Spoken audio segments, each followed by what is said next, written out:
عن أرض مصر فقط، دي احنا بندافع عن العرب. واحنا دفعنا ثمن هذه الحروب.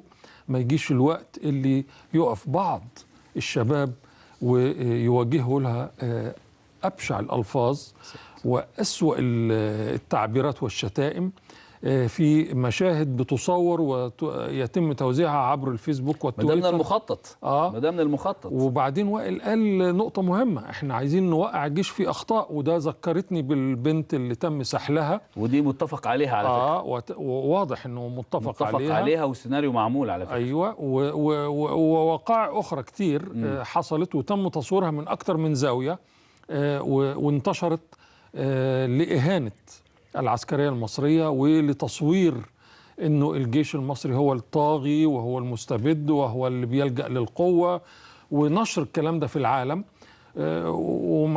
احنا لازم نعترف انه هذه السياسة نجحت الى حد أوروبية. بيشوفوا صوت وصورة، بيشوفوا صورة يا أستاذ علاء. فبالتالي يعني محبوكة متوضبة. يعني أنت عارف لما بتعمل فيلم وعيد اللقطة وبتاع، أكيد هم مظبطينها.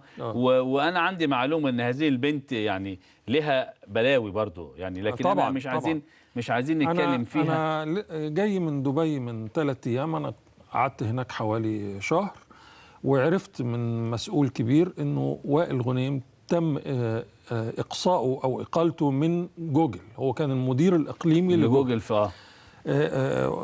بعد اندلاع الثورة وما شابه البداية.